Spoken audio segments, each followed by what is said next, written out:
গল টেস্টের দ্বিতীয় দিনে শুরু করেছিল বাংলাদেশ ৩ উইকেটে ২৯২ রান নিয়ে।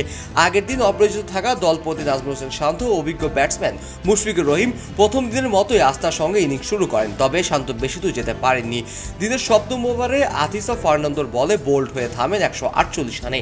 তার ইনিংস ছিল ২৭৯ বলের মোকাবেলায় ১৫টি চারের সঙ্গে একটি ছক্কার মার। ওয়ালটন আবারও মিলিয়নিয়ার অফারে ওয়ালটন ফ্রিজ কিনে আপনিও হয়ে যেতে পারেন মিলিয়নিয়ার। শান্তর বিদায়ের পর দায়িত্বের সঙ্গে ইনিংস করতে থাকেন মুশফিকুর রহিম ও উইকেট রক্ষক ব্যাটসম্যান লিটন কুমার দাস। শান্ত ফিরে যাওয়ার পরও বাংলাদেশের ব্যাটিং ছন্দ হারায়নি। মুশফিকুর সেঞ্চুরিকে নিয়ে যান ১৫০ রানে এবং লাঞ্চের পরই পূর্ণ করেন ১৫১ রান। মুশফিকের এই ইনিংসে ছিল ধৈর্য ও দক্ষতার অনন্য মিশেল। ২৭২ বল মোকাবেলায় মাত্র ৬০টি চারের সাহায্যে এই ইনিংস সাজিয়েছেন তিনি। অন্যদিকে লিটন দাস শুরু থেকে আত্মবিশ্বাসী ব্যাটিং করেন, দ্রুত রান তোলার চেষ্টা করেন, কিন্তু ঝুঁকিপূর্ণ শট এড়িয়ে চলেছেন এই ম্যাচে। প্রথম সেশনের শেষে তিনি ৫৭ বল মোকাবেলা করে ৪টি চার ও একটি ছক্কা সাহায্যে ৪৩ রান করেন, কিন্তু এরপরেই লাঞ্চের পরেই 50-র দেখা পান।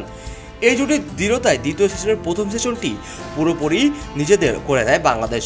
প্রথম সেশন শেষে ১ উইকেট হারিয়ে ৯১ রান যোগ করে টাইগাররা। মুশফিক লিটনের অবিচ্ছেদ্য জুটি ততক্ষণে ৭৪ রান পৌঁছেছে। প্রথম ইনিংসে বড় সংগ্রহের দিকে এগিয়ে যাচ্ছে বাংলাদেশ। প্রথম সেশনে শ্রীলঙ্কার বোলারদের চেষ্টা করে মুশফিক ও লিটনকে প্রতিরোধ ভাঙতে পারেননি।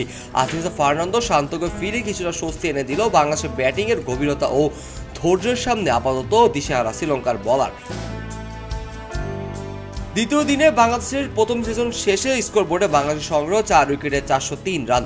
ক্রিজে আছেন দুটি অভিজ্ঞ ব্যাটার মুশফিকুর রহিম ১৫১ রান করে এবং লিটন কুমার দাস ৫০ রান করে। টেস্টের দ্বিতীয় দিনে বাংলাদেশের প্রথম সেশন শুরু হয়েছে খুব ভালোভাবে। তা যদি ধরে রাখতে পারে বড় সংগ্রহ নিশ্চিতভাবে অপেক্ষা করছে টাইগারদের জন্য। খবরের কাগজ, নিখাত, নির্ভীক, নিরপেক্ষ।